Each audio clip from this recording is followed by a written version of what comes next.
guys? It's Corbin Stuckey of Pixel Talk here. As you can see, I'm back in Orlando. I had a long 6.5-hour drive. As soon as I got home, I was just totally bummed out from the drive, decided to watch Netflix, and I thought I'd give Castlevania a try. Watched it, and here's what I have to say about the show. So this is just going to be me reviewing the show. I actually have never played Castlevania. I have seen gameplay on Game Grumps, and I know it's like one of those classic games. It's just, I've never really played the game. I've seen gameplay. The NES was before my time. Like, whenever I went to a friend's house and they had an NES, we would usually play like Mario and Legend of Zelda.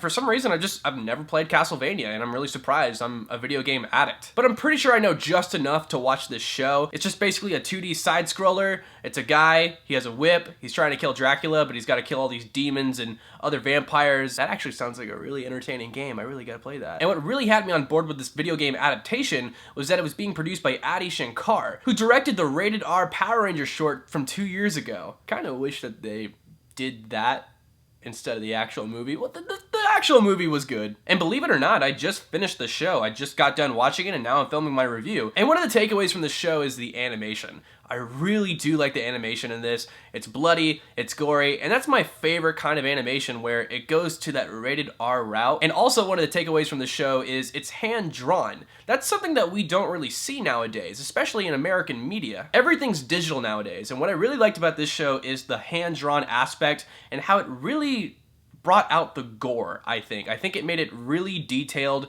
and I really like how they just went through the hand-drawn aspect of this, and they didn't go digital. That's something I really appreciated, and I liked it for the most part. The gore itself, the art in general, it's really cool to look at. I like how America is finally getting on par with somewhat of that anime style. We had Avatar: The Last Airbender, we have Voltron on Netflix, and now we have this.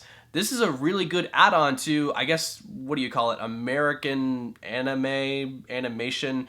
I don't know. I don't really know the proper wording for it, but it's definitely anime style. And like I said, I haven't really played the game, so I can't tell you how accurate this was to the games. I don't really think there is an actual story in the games. Prove me if I'm wrong in the comments below, but I think it's just a simple objective. You are this guy, and you're trying to kill Dracula, and you gotta go through these hordes of vampires, and that's pretty much it. I don't know if there's like a more deeper story, but at least for the first game, I think that's the simple concept. And that actually has been my argument for adapting video games for the longest time, is I think what people do usually, especially for the Assassin's Creed movie, I think what these Hollywood studios are doing is they are taking video games that are really well known, but they're so deep in their lore, and they're kind of complicated.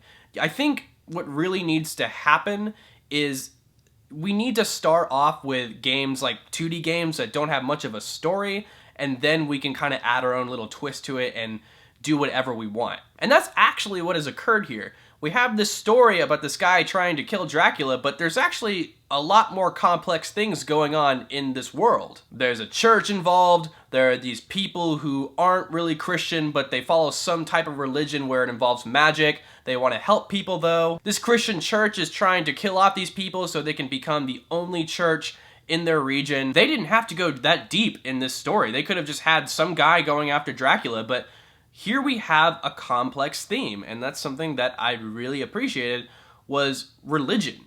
Religion and reasoning and how it can affect society. Let's talk about Trevor Belmont. I absolutely love this character. I liked what I saw, and I want to see more. I think this guy is such a badass, and I love that vibe he gives where he doesn't care. He's just walking through this city, and all he's really trying to do is just find the nearest beer or breakfast. He doesn't really care. He's very aware of what's going on, but he just wants something to drink or eat. That's pretty much his character. And then as he goes on, character development, and he finds these people, and he realizes, okay, this is my family's tradition. I have to help these people.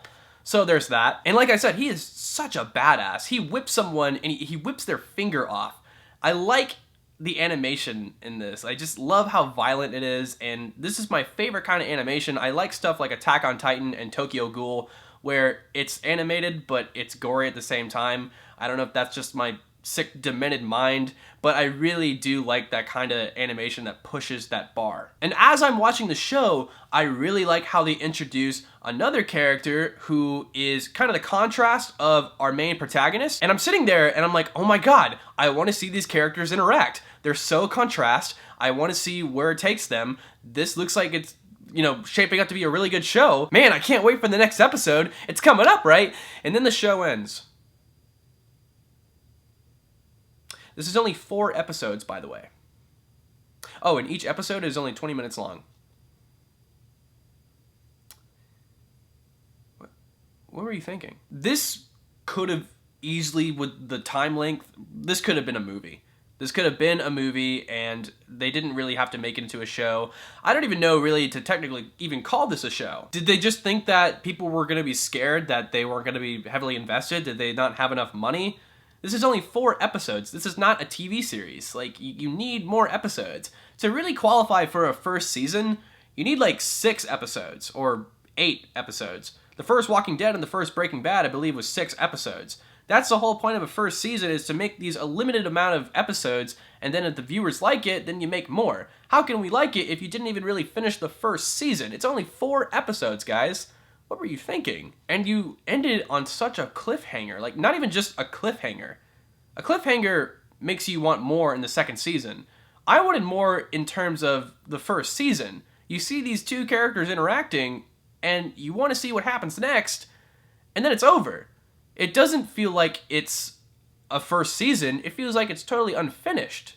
Where are the other episodes? There's got to be more to this. Regardless of the amount of episodes that are involved in the show, I really did like the art style. I really liked the rated R format. I really liked the character, and this makes me want to play the Castlevania games. However, this needed to be longer. It really did. I don't want them to use the excuse, oh, we just didn't know if people were going to like it or not. This is a video game adaptation. Those don't usually go well. I don't care. This should have been longer. This was entertaining. Adi Shankar, you know what you're making, and I really want to see more. So guys, definitely do season 2. Better not be 4 episodes. I want it to be a full-length series. This is some really good anime, whatever you want to call it, American anime.